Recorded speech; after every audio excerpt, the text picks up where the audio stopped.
Halo pemirsa, dimanapun Anda berada, jumpa lagi bersama dengan kami di dalam program Beken, Bisnis Elit dan Keren, di mana kita selalu akan membahas mengenai strategi bisnis dan juga pastinya komunikasi. Baik bisnis yang baru didirikan, bisnis yang sudah berkembang, ataupun yang ingin menambah lini bisnisnya. Bersama dengan saya, Roni Francis, seorang bisnis maximizer, dan tentunya kita sudah hadir di studio seorang speakerpreneur yang paling banyak untuk yel-yelnya, Coach Doni The Kaiser. Halo Coach Doni, apa kabar? Kabar baik. Gimana Coach? Ral. Seperti macan mengaum biar bisnisnya makin kenceng. Waduh, kayaknya bisa pas lagi nih dengan tema kita kali bisa ini. aja. Itu namanya ilmu cocokologi. Oke, pemirsa, kali ini kita akan membahas satu tema, topik yang paling penting banget, karena ini banyak kejadian di dalam namanya perusahaan adalah kerajaan non-kerajaan. Apa itu kerajaan non-kerajaan? Nah, itu dia. Ini makanya topik agak berat yang ini. Provokatif ya. Jadi kalau misalnya kita bilang kerajaan itu kan biasanya ada di pemerintahan. Betul, ada di mana, kan? sistem pemerintahannya kerajaan. Tetapi kalau kita melihat di dalam namanya perusahaan, banyak orang yang berusaha menjadi raja-raja kecil. Oh, iya kan? okay. Nah, contohnya ini nggak perlu sampai orang bilang, wah ini maksudnya direkturnya. Enggak, ya. Kita bahkan bisa bilang kepala gudang. Betul. Bisa jadi seorang raja kecil. Ya, seorang misalnya cuma head untuk bagian apa bisa menjadi raja. Seseorang yang sudah tua senior banget. Itu juga bisa menjadi seorang raja. Nah, pertanyaannya, mengapa ini bisa terjadi? Dan apakah memang wajar itu terjadi, terutama di dalam budaya di Indonesia? Kita melihat kalau misalnya di beberapa negara, atau salah satu yang contoh yang paling mudah di Jepang. Ketika orang mau naik level, itu kebanyakan bukan karena prestasi, tetapi karena lamanya dia di perusahaan. Masa kerja. Kan? Jadi makanya orang bilang di sana naik karir urut kacang, katanya. Nah, tapi kalau misalnya di Indonesia, ini menurut dari Coach Doni juga nih ya, kan pengalaman di perusahaan, dan nanti saya akan share juga kan, apakah harus urut kacang juga atau gimana nih Coach? Ada yang begitu kalau di organisasi pemerintahan, tapi kalau di luar organisasi pemerintahan, itu tergantung dua hal Coach. Iya. Satu, orang dalam. Dua, dukun. Waduh. Ya enggak ya, maksudnya begini, orang dalam pun tidak jelek-jelek amat. Artinya apa? Makin banyak kenalan Anda, makin besar silaturahmi Anda, makin bagus peluang Anda dalam karir. Manfaatkan dengan baik, ya kan? Iya. Jadi kalau misalnya Coach Doni lihat, misalnya di dalam perusahaan gitu kan ya, apalagi perusahaan sekarang, banyak kan perusahaan lokal yang menganut sistem seperti ini. Betul. Atau sistem, kalau misalnya multinasional juga ditemui juga. Iya, penguasa-penguasa lokal gitu kan. Iya. Dia perusahaannya multinasional. Perusahaan multinasional. Tetapi di nasional ini, di negara ini, dia jadi raja lokalnya. Iya kan? Padahal kan harusnya itu kan mengacu semua kepada induk perusahaannya kan. Nah, itu banyak juga terjadi. Nggak usah perusahaan multinasional deh.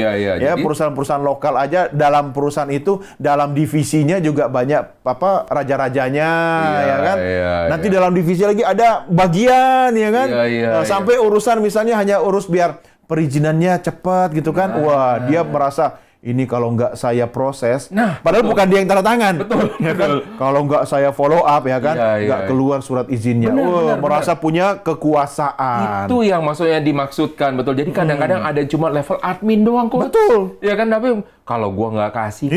Hanya gara-gara satu hal loh. Kalau dia nggak enter, nggak submit itu surat permohonannya gitu kan. Gara-gara ada yang menurut dari saya nih sesuatu yang agak konyol ya. Temennya dikasih gorengan. Dia nggak dapat. Tersinggung. Padahal karena akulah itu suratnya bisa tersubmit, ya kan. Akhirnya dia diemin. Sampai dibawain gorengan. Jadi sebenarnya kasus-kasus yang aneh menurut dari saya karena hal-hal yang remeh-temeh gitu. Tapi itu juga sangat penting ternyata. Nah, ternyata kalau misalnya kita lihat lagi nih Coach ya, di Indonesia bukan hanya menganut misalkan sistem hierarki di dalam struktur dari perusahaan. Hierarki mah jelas ya, ada struktur organisasi ya. Kita harus hormat, ya kan? Kita harus segan. Tetapi yang kedua, kadang-kadang bukan karena hierarki, Coach, tapi karena kenapa? Dia di Indonesia banyak unggah-ungguhnya. Ya kan, kita ada namanya etika sama yang lebih tua. Betul. Bukan hanya lebih tua dari umur. Lebih senior dalam masa kerja. Dalam masuk di dalam kerja. Jadi misalkan contoh, misalkan dia sudah masuk 2 bulan sebelumnya. Iya, tetap lebih senior. Iya, mesti manggil Kanda. Iya. Oh, saya tahu itu di organisasi apa itu. Nah, menurut dari Coach Doni sebenarnya bukankah itu kita artinya memelihara budaya sebenarnya di Indonesia? Iya, kalau budaya itu tidak baik bagi tumbuh kembang sebuah organisasi dalam perusahaan, jangan diteruskan. Tapi kalau itu memang sengaja diadakan untuk melanggengkan pihak-pihak yang ingin tetap berkuasa, ya monggo silahkan. Tapi bagi saya ya yang sekarang bergerak di sektor swasta, yang budaya seperti itu nggak baik buat organisasi perusahaan swasta. Oh, tapi itu beretika loh, Coach, kan dipanggil Kanda, Dinda. Ya kalau sekedar panggilan sapaan untuk respek menghormati ya silahkan. Tapi jangan gara-gara panggilan itu kemudian menempatkan seseorang merasa sebagai penguasa tunggal dalam sebuah organisasi dan merasa kalau nggak ada gue, nggak bisa jalan ini. Bahaya. Itu dia. Berbahaya. Apalagi kalau orang tersebut udah megang posisi peranan penting. Iya. Itu akan bahaya.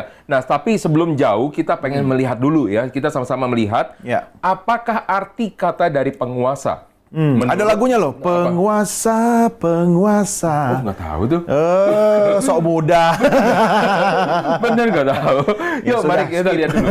Kita lihat dulu pada Kamus Besar Bahasa Indonesia ya mengenai penguasa.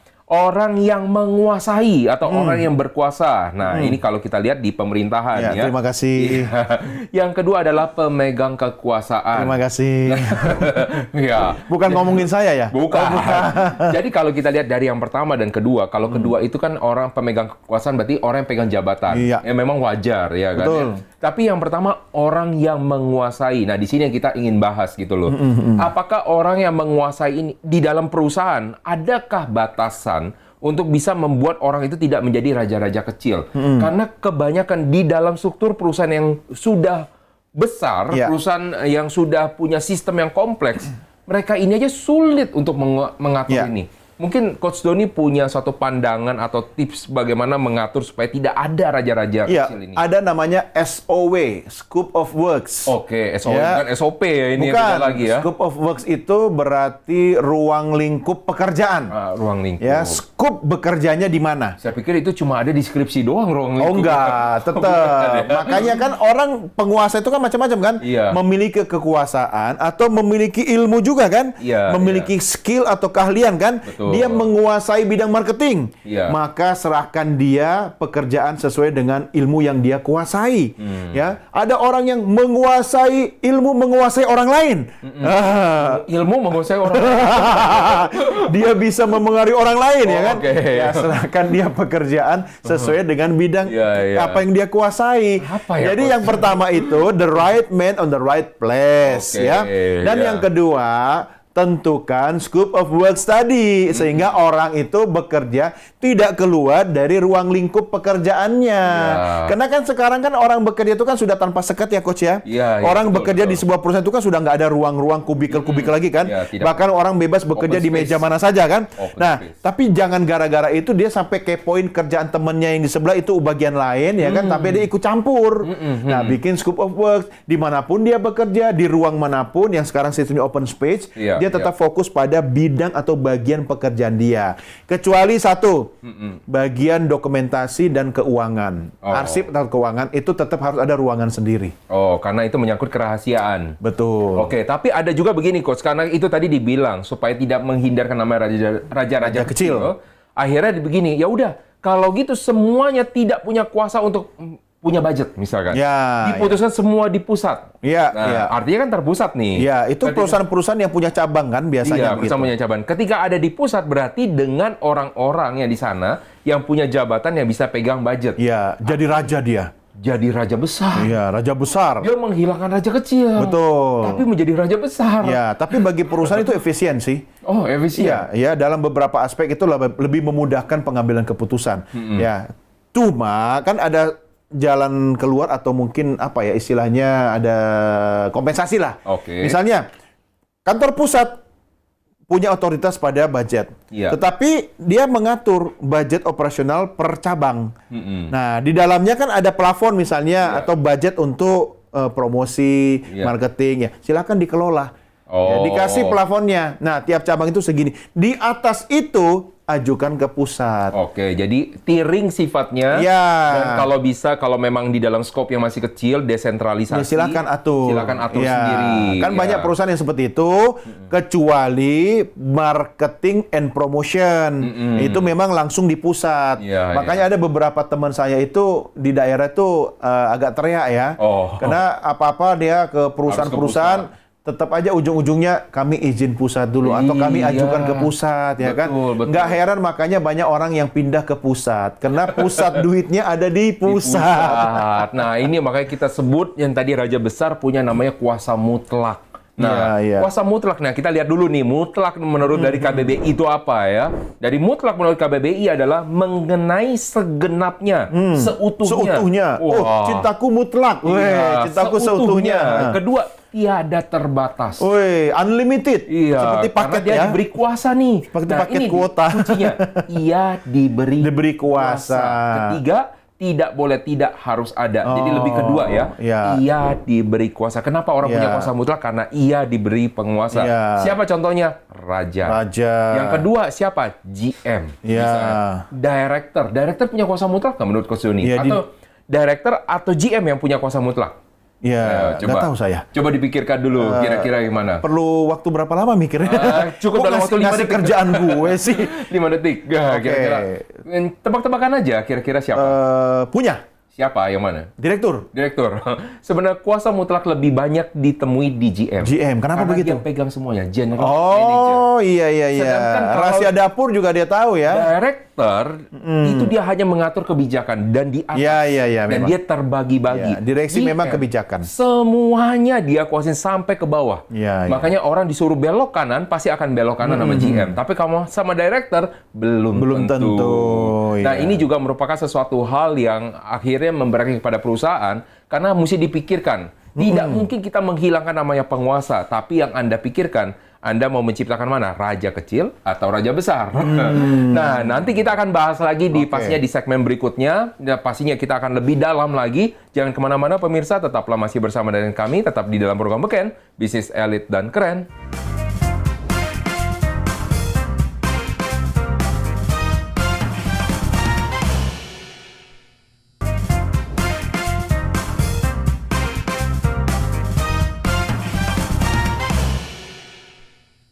Baik pemirsa, kita akan lanjut lagi perbincangan kita mengenai kerajaan non-kerajaan. Tetapi sebelum kita masuk lebih dalam, kita akan sama-sama menyaksikan pendapat dan pertanyaan masyarakat berikut ini. Halo, nama saya Baga. Saya izin bertanya, apakah setiap pemegang jabatan harus menguasai komunikasi sesuai dengan jabatan yang diembannya? Terima kasih. Ya, halo, saya Bernard. Izin bertanya. Pertanyaannya nomor 2 nih. Apakah pemegang jabatan harus berdasarkan dari usia terlama ketika bekerja dalam perusahaan? Nah, itu pertanyaannya ya. Halo guys, aku mau nanya nih buat kalian. Apakah perusahaan harus mengevaluasi dan mengawasi cara pemegang jabatan berkomunikasi? Ada yang tahu? Jangan lupa jawab ya. Oke, Coach. Jadi sudah ada beberapa orang yang bertanya yang harus dijawab sama Coach Doni. Dan saya cukup mengamati. Wow, penguasa. Sudah mulai terlihat penguasa. Oke, yang pertama nih Coach ya.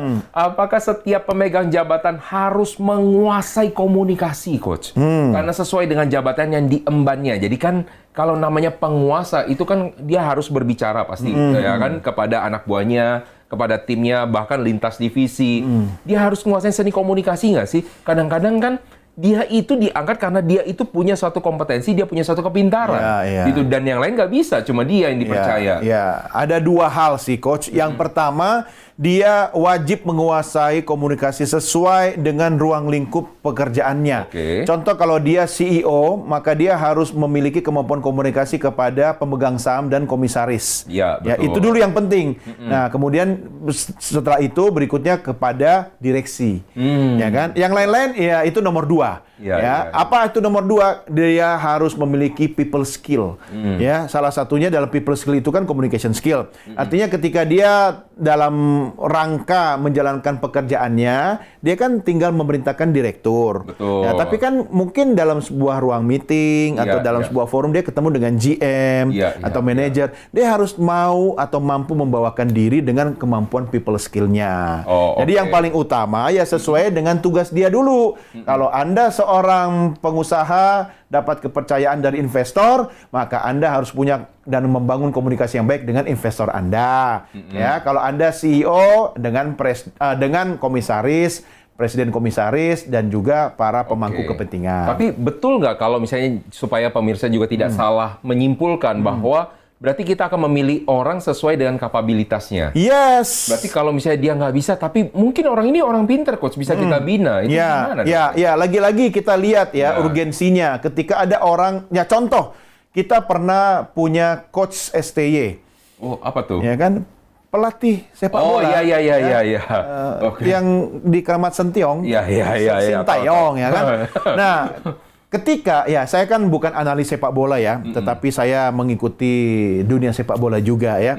Nah, ketika kita atau PSSI atau Perserikatan memutuskan kemudian meng-hire coach STY, itu kan ada satu kendala. Kendala bahasa. Oh iya, betul, ya kan? Betul. Nah, tetapi yang dibutuhkan waktu itu apa? Ada hal-hal dan skill yang dimiliki oleh coach STY untuk meletakkan dasar-dasar pembentukan timnas yang kita inginkan waktu itu. Jadi, karena tujuan utamanya adalah skillnya coach STY, maka kendalanya yaitu kendala bahasa, ditemukanlah solusi ada interpreter atau penerjemah, ya kan? Nah, itu memang ada eranya, ada masanya ya pada saat awal-awal, apalagi kita banyak pemain diaspora yang kebetulan dari Eropa. Nah, makanya kemudian ketika kita sekarang timnas kita dipimpin oleh coach Patrick Kluivert, ya kan, yang rata-rata timnas kita itu lahir dan besar di Eropa, penguasaan bahasa Indonesia Inggrisnya cukup bagus, maka Coach Patrick itu kan menguasai bahasa Inggris. Jadi yang dibutuhkan sekarang strategi yang lain, dan itu harus butuh kecepatan dan ketepatan dalam pengambilan keputusan sehingga tidak boleh ada delay. Kalau pakai penerjemah, bisa saja kan misalnya Coach STY maunya A, tapi kan harus lewat translator. Menerjemahkannya belum tentu sesuai. Nggak pas-pas banget. Tidak pas-pas banget gitu kan. Nah, kayak misalnya aku nggak enak badan nih, kan kita suka bercandain not delicious body. Saya lagi masuk angin, enter wind gitu kan. Padahal maksudnya bukan itu kan. Jadi akhirnya kemudian ada eranya, ada masanya. Artinya apa? Menurut saya kemampuan komunikasi itu harus dilihat juga. Ya, siapa yang dia hadapi, tujuannya apa. Yang kedua nih, Coach. Apakah pemegang jabatan harus berdasarkan dari usia terlama? Oh, tidak. Kalau tadi menurut Coach Roni ceritanya di Jepang, mungkin itu terjadi ya. Di Jepang. Kan Jepang kan kekaisaran ya.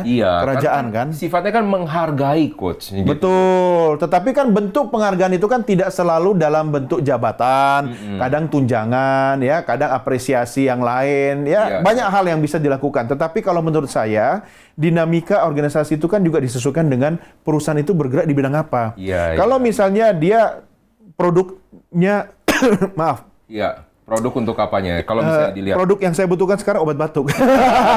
Jadi misalnya, produk atau jasanya itu untuk Gen Z. Ya kan yang dinamikanya sangat cepat. Perubahannya sangat cepat. Itu butuh Gen Z di sana. Butuh orang-orang yang minimal ya satu frekuensi. Betul. Gitu kan? Ya, contoh ada sebuah stasiun televisi di Indonesia ya yang hampir 100%, 90% lah lebih itu. Krunya Gen Z semua. Ya, artinya dinamika perubahan perkembangannya itu sesuai dengan pelanggannya atau customernya atau penontonnya. Itu juga pernah ada di dalam satu perusahaan, Coach. Ini yang besar banget dan dia berpikir bahwa butuh Gen Z kan. Akhirnya dimasukin lah Gen Z sebagai salah satu petinggi di sana. Ternyata ribut. Ribut di dalamnya. Jadi kita juga harus nggak cocok juga ya. Ternyata jadi, mengelola bisnis itu juga ada namanya kan seni kan.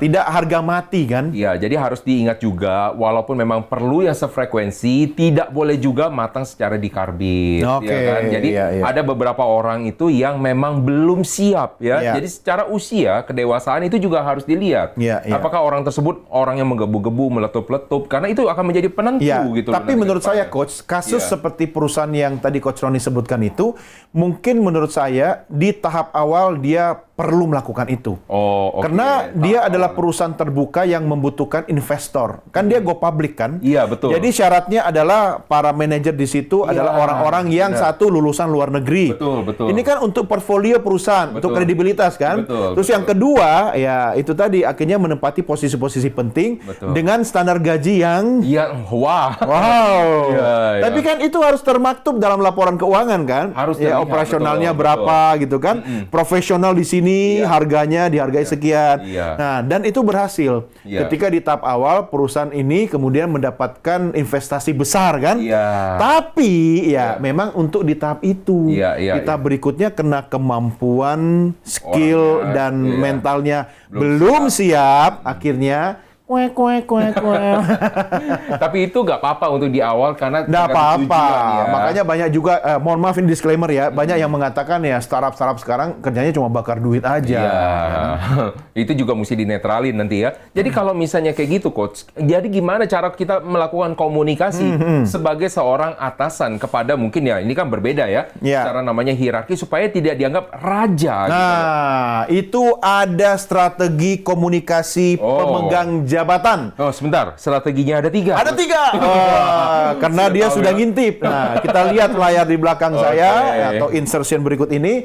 Ada 3 strategi komunikasi bagi Anda yang memegang jabatan atau saya membahasakan strategi komunikasi otoritas. Oh, Ya, bagi jangan Anda. mengerikan sekali nih komunikasi otoritas. Ya, maksudnya yang punya otoritas, Oke. yang punya kekuasaan, yang punya jabatan. Ya, oke. Ada 3. Yang pertama yaitu top down communication. Maksudnya? Ini direktif, ya, Satu instruksi, ada di atas, perintah. duduk, satu di No, maksudnya ini perintah atau instruksi. Oke. Dalam beberapa hal untuk menjalankan organisasi ada perintah.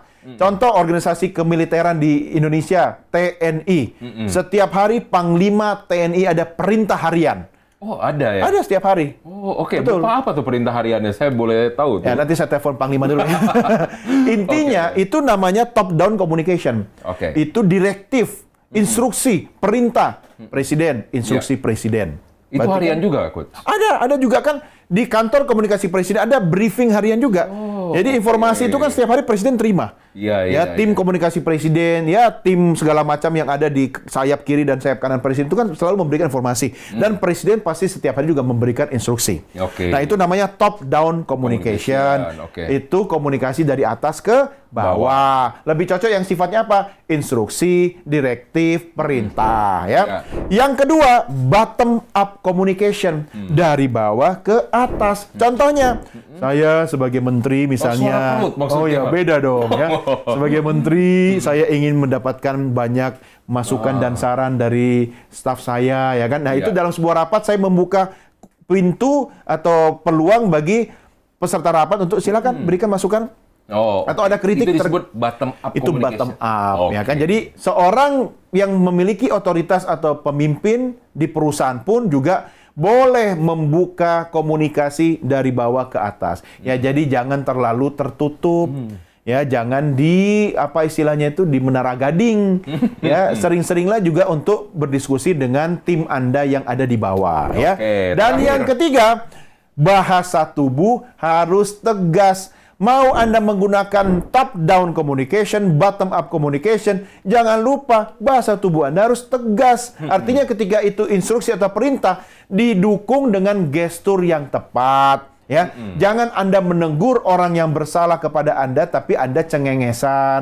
Tidak harus marah-marah, tetapi ekspresi dan postur serta gestur Anda harus sesuai dengan komunikasi atau pesan yang Anda sampaikan. Wah, jadi kita harus tegas ya, Coach ya? Tegas. Oh, Oh, kita mau break begitu. Iya, bahwa Anda jangan kemana-mana, karena kita masih akan melanjutkan diskusi kita. Masihlah tetap di dalam program Beken, Bisnis Elit dan Keren.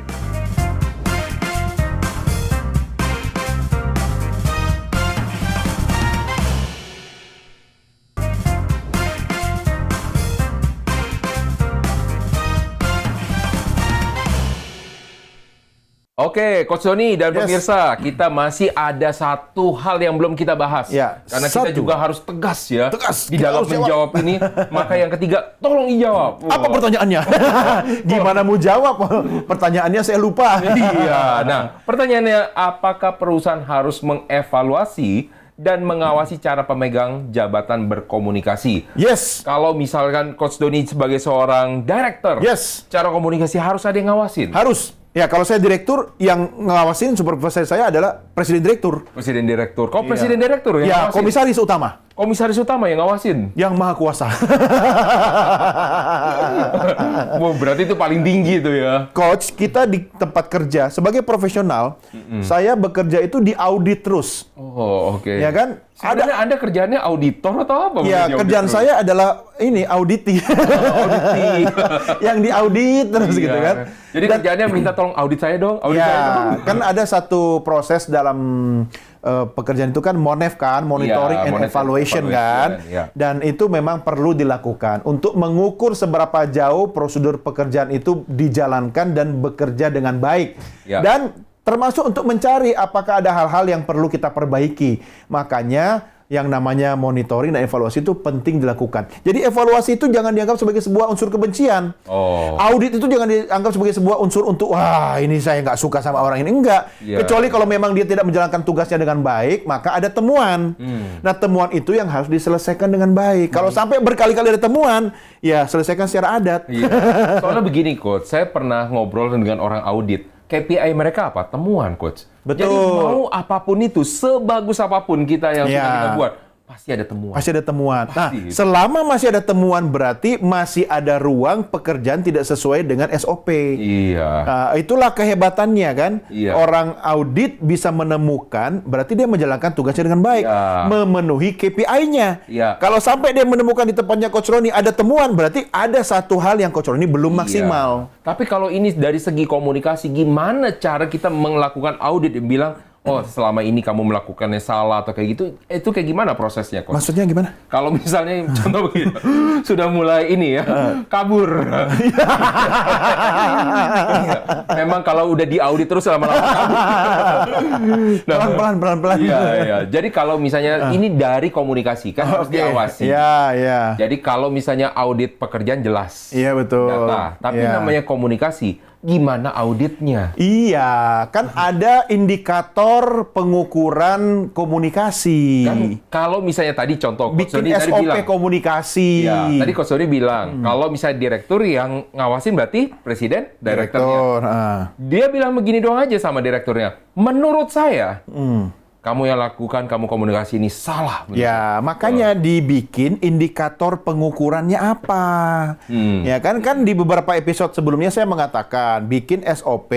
Ya. Kemudian termasuk SOP komunikasi. SOP komunikasi Ketika itu. dia melakukan pengukuran komunikasi, alat ukurnya harus ada. Nah, dan contohnya. indikator pengukurannya sesuai dengan aspek komunikasi. Oke. Contoh indikator pengukuran komunikasi. Ya, dia menggunakan metode komunikasi apa, media komunikasi atau saluran komunikasi apa, Oke. cara berkomunikasinya, waktu dan timingnya, itu semua dibuatkan dalam SOP. Nah, itu bagus ya. Maksudnya hal-hal seperti kayak komunikasi itu kan orang bilang sesuatu yang nggak bisa diukur. Bisa diukur, Ternyata bisa dikuantifikasi. bisa. Bahkan misalnya ketika kita memasak, Iya. ya kan kata Coach Roni misalnya lebih enak masak dengan cinta kan? Oh iya, betul. Betul. Tapi apakah setiap chef itu harus selalu penuh cinta-cinta setiap hari? Wah, susah. Kadang kalau dia lagi bete, tapi dia Iya. tetap harus memasak. Iya. Nah, itu dilakukan di beberapa perusahaan F&B ketika dia harus apa tadi istilahnya Melakukan evaluasi. Audit. Bukan itu loh. Terakhir apa sih yang diukur itu loh? Oh, indikator. Ya indikator diapain gitu, pokoknya semua bisa diukur ya Oke, kan? dikuantifikasi. Dikuantifikasi. Oke. Contoh, saya punya teman, dia ambil franchise. Oke. Franchise ayam goreng. Sebut saja misalnya ayam goreng Pak Geprak misalnya kan, Pak Geprak Geprak, meja oke. gitu kan. Iya. Nah, dan ternyata ketika dia mengambil franchise itu, dia dapat paket SOP-nya. Dan untuk mensuplai ayamnya itu kan semuanya ayam beku. Oh iya, betul. Frozen Ya kan? ya. Jadi frozen chicken itu dari pusat itu disuplai kepada Franchisee. franchisee ya kan. Kemudian dia tenang aja, mau tukang masaknya lagi patah hati, mau tukang masaknya itu lagi bete, ya kan? Yang penting ketika dia mau mengambil ayam dari freezer, dia baca SOP.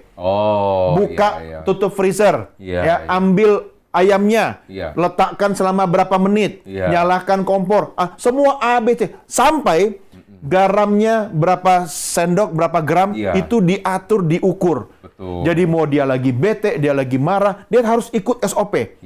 Dan apapun yang terjadi, rasa sama. Iya, bahkan kalau misalnya orang bilang kan, kalau misalnya minum kopi harus ada barista. Yes. Ya, sekarang ada loh robot. Betul.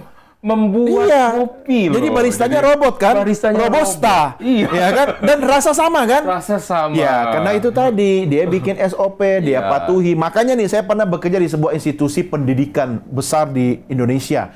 Dan di situ saya bingung ya, diaudit terus, ada SOP semua, kayak pabrik. Dan ternyata kenapa institusi ini menjadi terbesar dan menjadi salah satu yang the best di Indonesia?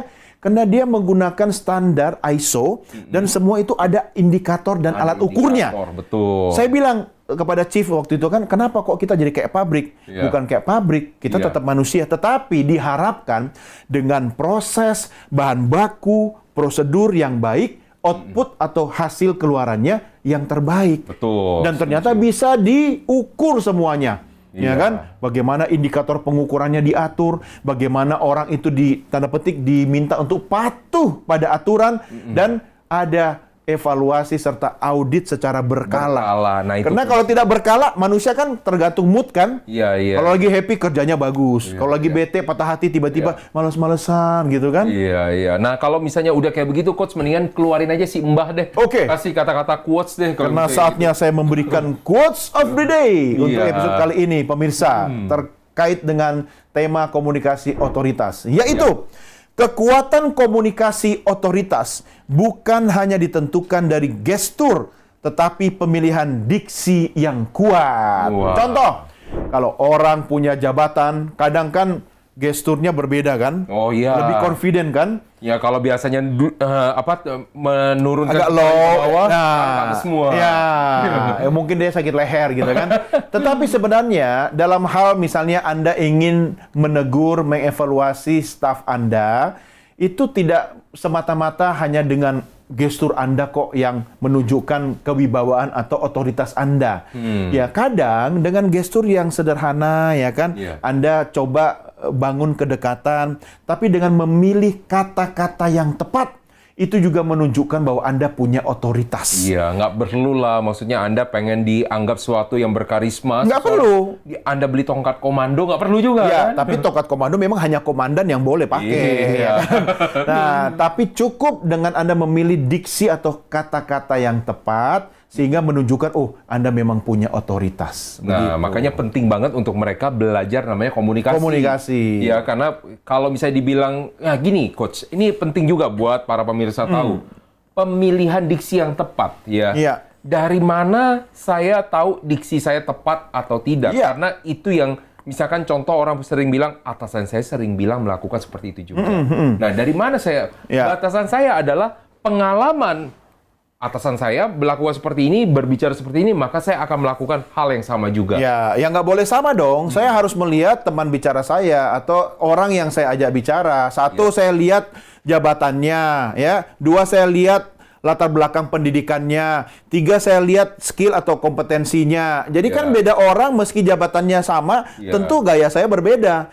Jadi saya harus menemukan diksi yang tepat. Bahkan banyak orang sering keliru ya Coach ya, menggunakan bahasa yang terlalu tinggi muter-muter untuk hanya ingin segera menunjukkan dia pintar atau punya otoritas. Padahal nggak seperti itu. Sederhanakanlah kata, sederhanakanlah bahasa sehingga lebih mudah dipahami. Karena kan tujuan kita menyampaikan pesan buat apa? Feedback. Betul. Ya, respon. Betul. Jangan sampai kita sudah ngomong panjang lebar ya dengan bahasa selangit, dia nggak ngerti. Nah, ini satu hal yang bagus yang disampaikan sama Coach Doni, karena ini nyambung dengan NLP.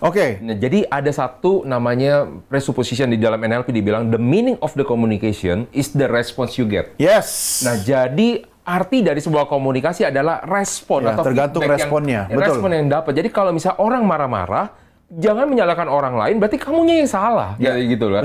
Berarti kamu yang melakukan suatu kesalahan. Sering orang bilang, lu aja yang nggak ngerti. Iya. Ya, terutama atasan. bodoh banget. Iya, Gitu belum kan. tentu atasannya yang benar. Iya, Tapi jadi bisa jadi cara menyampaikannya yang kurang tepat. itu dia. Jadi dalam strategi perang kan, siapa panglima perang Sun Tzu. Sun Tzu ya, bacanya Sun Tzu ya. Sun Tzu. Tulisannya Sun Tzu. Tzu. Nah, jadi Sun Tzu itu mengatakan tidak ada prajurit yang salah, yang ada adalah jenderal yang salah. Nah, itu dia. Tambah dengan quotes dari saya. Yes. Ya. Kekuasaan yang diberikan bukanlah untuk penampilan, akan tetapi tanggung jawabnya sebagai seorang profesional. Jadi kalau misalnya Anda selalu berpikir bahwa Anda punya kuasa bati untuk keren-kerenan, Ya. bahkan sebenarnya jujur nih Coach ya, dulu saya pikir saya berkarir untuk apa sih? Untuk menunjukkan. Ya. Iya kan? Ya nggak mungkin saya pungkiri lah ya. Validasi, legitimasi. Iya, karena itu yang saya butuhkan. Saat itu. Ketika waktu itu banyak orang yang menganggap bahwa siapa nih si Roni gitu, ya kan? Masih orang bukan dari yang punya, ya kan? Ya. Orang yang Roninya pakai IE lagi ya, bukan pakai IE ya. Jadi harus saya ditunjukkan supaya bisa menunjukkan kepada yang lain bahwa Ya. lu dekat sama yang lain, tapi belum tentu lu bisa naik. Oke. Itu. Jadi Ya, lu ya, dekat ya. sama atasan, nggak gitu caranya mainnya. Jadi saya membutuhkan validasi Ya, itu. sekarang masih butuh validasi nggak? Nggak butuh. Iya, sama. Dulu saya Iya. juga begitu. Memang ada masa manusiawi lah. Ya, Manusiawi, setiap ya. orang itu di umur-umur tertentu Iya. butuh validasi. Kalau sekarang saya cuma butuh notifikasi. Nah, makanya tadi dibilang Seperti pepatah Tiongkok juga yang dikatakan Mo Cetung ya. Apa tuh? Tidak peduli kucing hitam atau kucing Oh, Teng putih. Xiaoping. Oh, Teng Xiaoping ya. Xiaoping. Yang penting bisa menangkap tikus. Tikus. Ya, saya ulangi ya. Jadi kata-kata ini diucapkan oleh Teng Xiaoping, pemimpin Tiongkok di pasca revolusi ya. Iya, yang kedua. Yang kedua dia mengatakan tidak peduli tidak peduli kucing hitam atau kucing putih, yang penting dia bisa nangkap tikus. Itu akhirnya terbukti ya Coach ya. Iya, makanya Tiongkok sekarang kan negara maju kan. Iya, tapi kita tidak membahas tentang Tiongkok, kita Ya. masih tentang kerajaan juga. Oke, Coach. oke. Maka jangan kemana-mana pemirsa, tetaplah masih bersama dengan kami, tetap di dalam program Beken, Bisnis Elit dan Keren.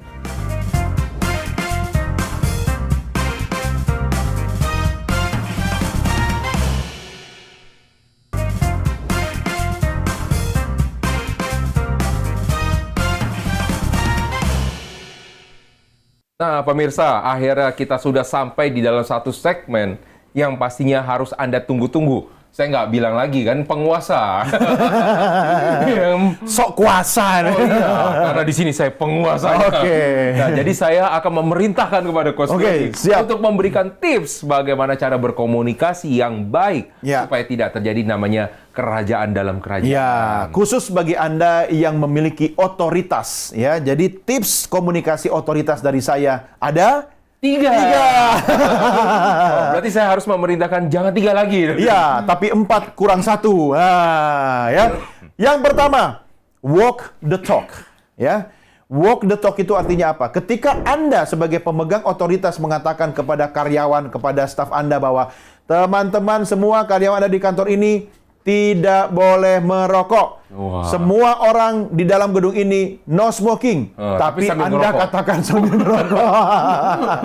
Wah, Itu jatuh namanya langsung ya. tidak walk the talk. Iya, iya. Ya, ketika Anda ingin menegakkan aturan main, maka Anda adalah figur utama dan pertama yang harus menjalankan aturan itu dulu. Sehingga ketika Anda berkata-kata, kata-kata Anda tidak akan menguap begitu saja, tetapi bisa menjadi teladan. Oh, ini sama nggak, Coach? Kalau misalnya orang bilang lead by example dengan walk the talk ini. Iya, mirip-mirip begitulah, Betty lah, beda-beda Betty. tipis lah, ya kan? Oke. Karena kan memimpin dengan contoh kan, keteladanan gitu Iya, kan. iya, Kan iya. lebih enak itu kan apa ya? Gestur dan aksi itu bersuara lebih keras dibanding kata-kata. Iya, iya. Iya kan? Betul, betul. Nah, betul. jadi tolong lakukan konsisten ya, walk the talk. Yang kedua, tegas tapi terbuka. Nah, Artinya apakah ini apa? khusus untuk perempuan terbuka? Ya enggak, masuk Oh, angin bukan. nanti. Ketika Oke. Anda memimpin sebuah organisasi dengan banyak orang, tentu aturannya juga banyak dan beragam. Jelimet pula. Ya, gitu ya. nah ketika Anda harus memosisikan diri sebagai penegak aturan, Anda harus tegas. Orang itu dekat sama Anda, tapi kalau dia melanggar ya Anda harus sampaikan dengan tegas. Tetapi terbuka itu maksudnya apa? Anda bisa menerima masukan dari orang lain. Bukan berarti masukan yang Anda terima itu langsung mengubah keputusan Anda, tidak juga. Anda harus membuka komunikasi dengan orang lain, yang nggak harus juga marah-marah, menegaskan ketegasan itu kan tidak harus dengan nada dan intonasi bicara yang tinggi. Setuju. Tidak harus seperti itu, tetapi kan dengan berlan, dengan intonasi yang tepat, Anda menyampaikan keputusan yang tegas, tetapi dalam hal itu Anda juga bisa silakan kalau ada masukan ya, ada diskusi pertanyaan tanpa harus mengubah keputusan yang Anda sudah berikan. Jadi itu dia. Sebelum dilanjut coach yang terakhir, saya punya satu contoh kasus yang mungkin saya minta pandangan dari Coach Doni. Di satu perusahaan ini cukup besar juga nih coach ya, dan ini memang terjadi karena kebetulan saya berhubungan dengan perusahaan tersebut ya. Jadi perusahaan tersebut tidak pernah atasan ini, paling atasan ya, tidak pernah ya dia meminta saran dari semua anak buahnya, tidak pernah ada yang ditolak. Oke. Semua diterima. Ada misalkan ada yang bilang pengajuan, Pak, baiknya begini. Oke, jalankan. Ini, oke, jalankan. Semuanya dijalankan, misalnya semuanya. Tetapi ketika ada masalah, dia cuma tinggal nunjuk. Kenapa kamu salah? Sebenarnya orang tersebut, saya pengen nanya, apakah ini orang tegas atau dia mencari aman? Ya, saya tidak melihat dari aspek negatifnya ya. Tetapi saya, ya lagi-lagi kita lihat, kalau ini perusahaan bisnis murni, risikonya terlalu tinggi. Ya, ini perusahaan bisnis. Oh ya, tapi kalau saya sih nggak berani ambil seperti itu ya. Apalagi kalau saya sudah pernah mengalami. Tapi kalau saya untuk mengeducate my team ya, untuk melatih, mendidik tim saya, ini kan soal tanggung jawab. Betul. Ya kan, saya berikan kesempatan setiap orang untuk memberikan masukan, usulan atau ide ya, tetapi ya dia tanggung jawab. Ketika kemudian terbukti bahwa itu gagal, ya dia harus belajar dari situ. Risikonya apa? Ya semakin besar risiko yang dihadapi oleh perusahaan, tentu dampak bagi dia juga semakin besar. Ya kan? Ya silakan kalau ada usul apa, ya selama ada anggarannya, selama Anda sebagai pemilik perusahaan bersedia menanggung risiko, silakan. Tapi kan ada batas tertentu ketika misalnya usulan itu bisa memengaruhi kelangsungan perusahaan. Ya, bisa membuat bisa membuat perusahaan itu dampaknya apa? Bisa tutup atau gulung tikar. Ya, I better say no. Jadi tidak harus semuanya itu diterima. Tidak harus. Ini kalau saya bilang orang tersebut ini seperti pemain catur, coach. Pemain catur. Jadi dia berpikir bahwa kalau kita tahu di dalam namanya kantor itu bukan hanya soal namanya revenue. Ketika kita ada di dalam perusahaan. Office politik ya. Office politics. Nah, itu yang saya maksudkan ya. Jadi dia politik pintar kantor. Untuk menahan, untuk memberikan ego kepada semua orang. Iya, kasih panggung saja semua. Kasih panggung pada semua orang sehingga semua orang itu berlomba-lomba di sana. Tetapi dia adalah yang paling aman. Ketika kalau ada apa-apa bukan dia kan? Ini si A atau si B. Dan kalau menurut saya sih, apakah itu bagus? Nah, kita melihat saya secara objektif. Saya melihat dari keuntungan profit kan dicari perusahaan kan. Jadi ada dua generasi di dalam perusahaan atasan tersebut. Satu dengan pemain catur seperti ini ternyata laba yang diterimanya besar, betul. Meningkat. Tetapi persentasenya mengecil. Mengecil. Yang kedua ya, ada yang sebelumnya, generasi sebelumnya adalah seorang yang sangat otoritatif. Ya, jadi kalau misalnya dia mau A, harus yang lain harus ngikut. Ketika ada dia nggak suka, enggak, langsung diputusin saat itu juga. Apa yang terjadi? Omset perusahaan itu langsung naik. Ada untungnya juga sih, Coach. Apa? Kalau ada apa-apa kan yang tanggung jawab tetap dia. Iya, kan? Dan dia berani tanggung jawab untuk itu. Iya. Tetapi bawahannya banyak tidak suka. Banyak yang cari muka. Nah, inilah beberapa hal yang harus dipikirkan juga. Kalau makanya saya ingin minta pendapat Coach Doni. Kalau dari orang kedua sama orang yang pertama, kalau Coach Doni bilang perusahaan yang bisa sustain, kira-kira yang mana? Yang mana? Yang tadi yang pertama. Yang pertama yang kasih panggung kepada semuanya. Yang kedua dia bertanggung jawab semuanya. Yang pertama kali ya. Yang pertama dikasih panggung buat semuanya. Ya, lebih cepat tutup kan? Yang bertahan lama yang mana? Yang kedua? Yang bertahan lama sebenarnya adalah yang pertama. Karena? Tapi untuk apa? Jangka panjang asal hidup. Yang penting hidup. Yang penting hidup. Tapi soal bertumbuh apa enggak urusan nanti. Iya, membuat satu terobosan, membuat satu lompatan tidak akan bisa. Risikonya lebih tinggi. Resikonya tinggi. Oke, yang ketiga, Coach. Ini. Saya lupa ya. Masih kembali ke tips ya. Yang ketiga yaitu empatik dan inspiratif. Anda sebagai pemegang otoritas ya, sebagai pemimpin, sebagai penguasa di institusi Anda atau di kantor Anda boleh melakukan keputusan, menyampaikan komunikasi dengan tegas, tetapi tetap Anda juga harus punya empati. Contoh ketika ada masalah ya kan, Anda sampaikan ketegasan. Ya, misalnya kinerja seorang karyawan itu menurun. Ya, ternyata karena dia sedang mengalami kedukaan. Ya kan ya. Tetap kan ada aturan main yang harus ditegaskan, tapi setelah itu Anda sampaikan, saya bersimpati, apa yang bisa saya bantu untuk membantu kamu dan keluarga, ya kan? Dan inspiratif itu apa? Ya dia bisa menginspirasi orang lain ketika dia menyampaikan tadi yang pertama, walk the talk, ingat?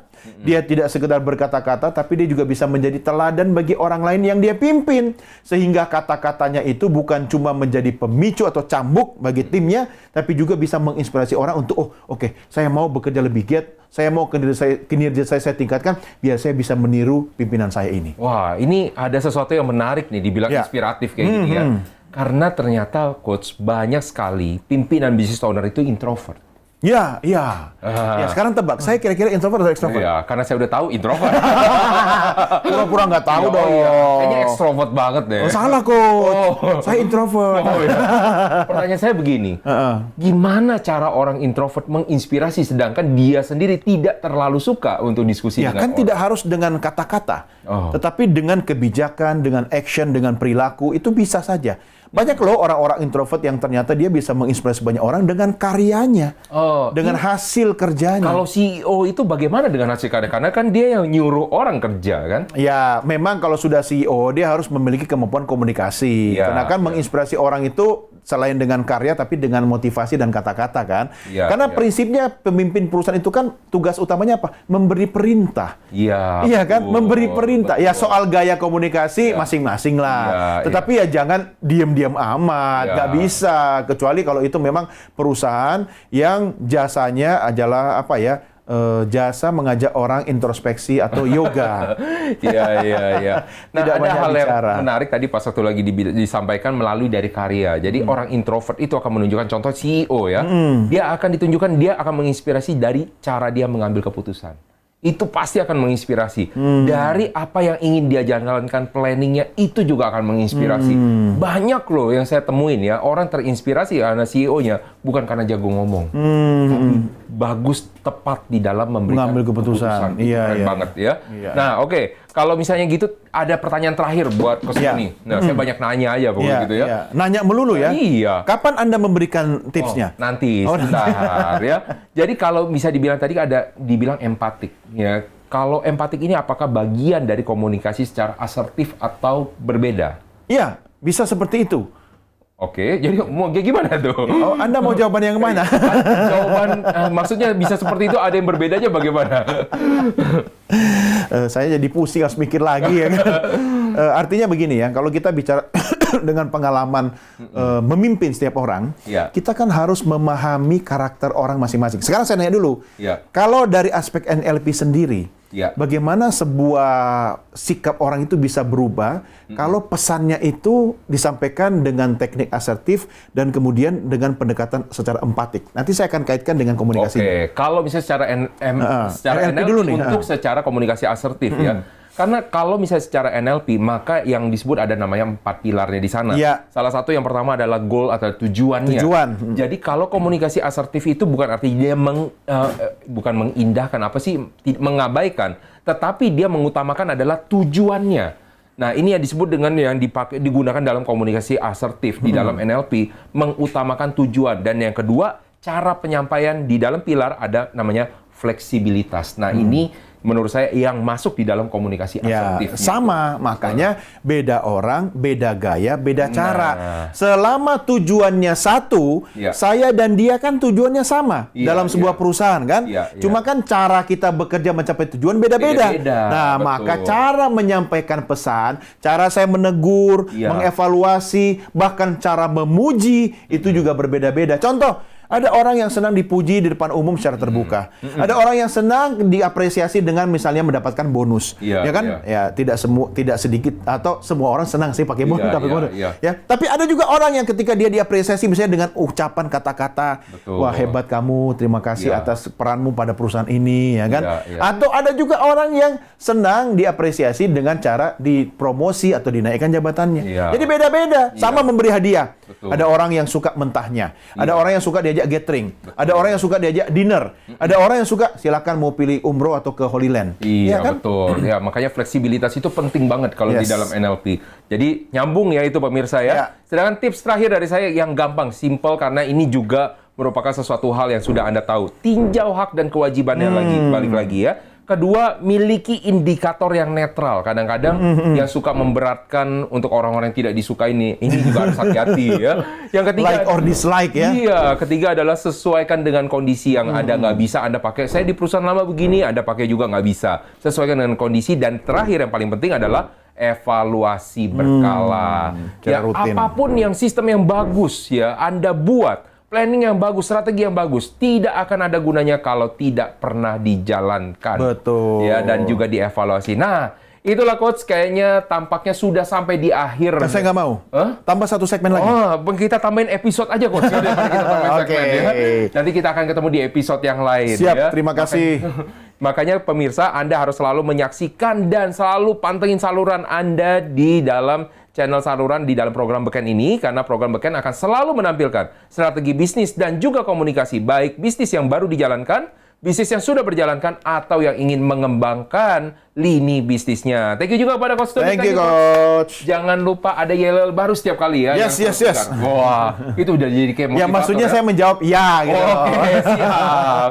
Nah, itulah pemirsa untuk di episode kali ini. Saya Roni Francis atas nama seluruh kru yang bertugas mengucapkan terima kasih atas perhatian Anda. Sampai jumpa di episode berikutnya.